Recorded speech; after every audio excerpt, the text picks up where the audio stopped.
This is your Wequaquet Estates Beach Association web manager and neighbor, Steve Howland. Recently, I visited with Diane Babbitt, homeowner and resident of Wequaquet Estates since 1963.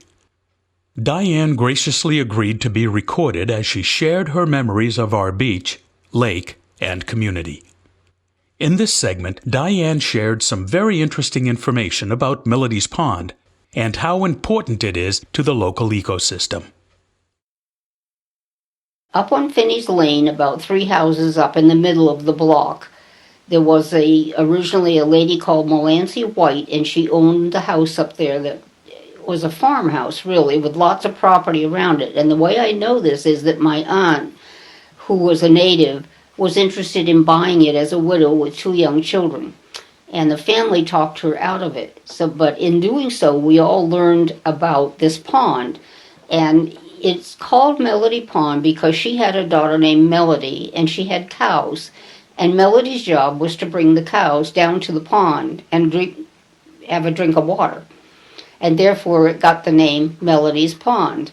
And she would bring the cows down every day. They get their drink of water and go back up to their property. And that's out of the pond also is the herring run, a state herring run, which runs all the way down to Craigville and out to the ocean, where the herring migrate every year. And we've had really pretty good luck with that, except a few years back it wasn't well controlled. And unfortunately there are boards that control the sluiceway for the herring, and if they're not properly lifted at the right time, it caused flooding for many of us in the neighborhood, and that was a real problem. So Melody Pond kind of got known for that kind of thing also. But the herring are important because they are a big tourist factor, which people don't realize, is that people come to fish for bass and bluefish on the Cape.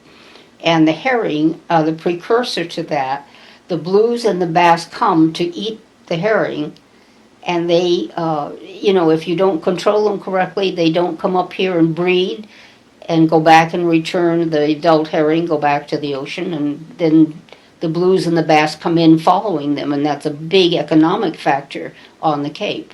So that's basically the history of Melody Pond. I have seen it go down to a teacup of water, but it has been overflowed many times, and some of it is environmental. It's just going to happen because the sea level is rising. And then again, some of it is the poor control at a given time with the boards. There was a gentleman who worked for the town that controlled it beautifully, but when he retired, then it didn't work quite so well. It seems to be improving now. We've had quite a few meetings with the town about it, and there seems to be an improvement, so that's nice. Because it not only affects the people around the pond here, but it affects the herring flow, and it affects the people on the lake, because that water is coming from the lake and then feeding into this pond and going on down. And the same thing across the lake with Bursa's Pond and Wequaquet Heights and some of the other inlets that are on the lake itself. Special thanks to Diane for visiting with me and sharing her memories. This coming spring, I will be posting a more in-depth visit with Diane as she shares more memories of Wequaquet Estates. If you would like to be part of this Memories of Wequaquet Estates audio series, please go to the Contact Us page of this website and send us a message.